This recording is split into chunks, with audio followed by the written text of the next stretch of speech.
If the movies hadn't discovered Dickens, then Dickens would have discovered the movies. Great Expectations is the greatest coming-of-age novel.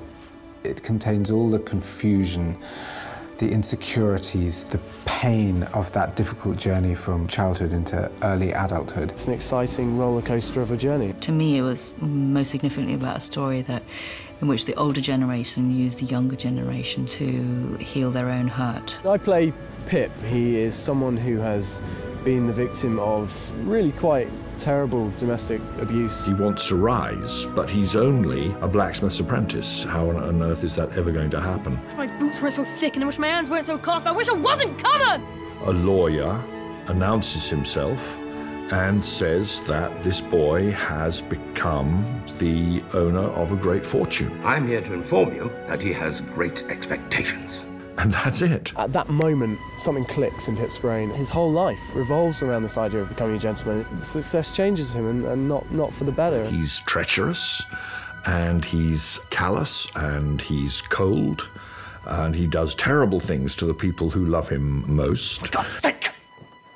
Put your money away. And he constantly longs for the people who love him least. I think Jeremy is terrific as Pip, absolutely knockout. Women's knees melt when he walks into the room. It's just so wrong. Pip, will you never take warning? How can you do it, Estella? What? Give your affections to that man. All sorts of ugly creatures hover about a lighted candle. Can the candle help it? No, but you can. Perhaps. If I cared.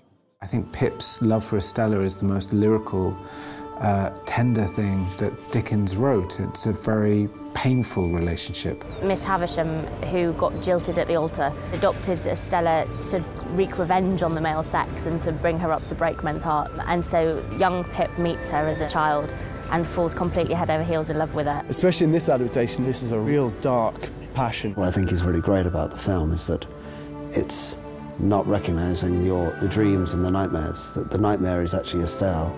I've always wanted to play Estella. Holliday's great. She's, yeah, no, she's really cool. But you must know, Pip, I have no heart. She's very not like Estella, you know. I love it about Holliday because she's such a fantastic, bouncy, sparky lass. And then she comes on as Estella and you just go, oh my God, you know, that's Holliday. One of the many things that kind of sets this one apart is, I mean, the cast. To sit in a room with David Nicholls, Mike Newell, Robbie Coltrane, Helena, Bonham Carter, Rafe Fiennes, Jeremy, I mean, you're just one of those moments where you go, hang on, is this a job? When I heard Helena Bonham Carter was playing Miss Havisham, I was like, perfect. It's just utterly perfect casting because she's so good at playing that kooky insanity. Now, let me see you play cards with him. But he's a common neighbouring boy.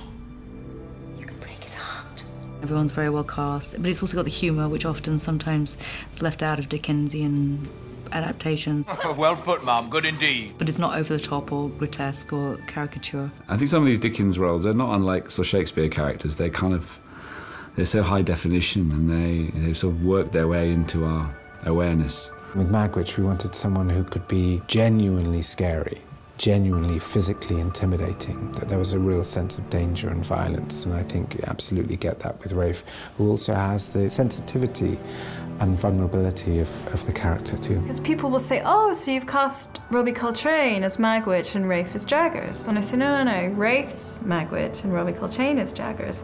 And I'm so thrilled when people assume the opposite, because to me, we've done something so interesting. Have you any feelings about my thing? Feelings? Feelings? We'll have no feelings here. Jaggers is such a great part. He's an almost irredeemable swine of a man, which is heaven for all actors, I'll tell you that. Great Expectations is like Hamlet or any great work of art, that there's room for interpretations. A great story is worth telling a million times. And there's definitely a different emphasis in our version. It's very action-driven. It's the sort of thing you'd see in a thriller, I think, and at the same time maintaining the beautiful story that Charles Dickens wrote. It takes you by the scruff and it never puts you down. Like any classic, a classic is classic because it's forever relevant to today. There's something for everyone, and I'm excited to watch it, so I don't see why everyone else won't be.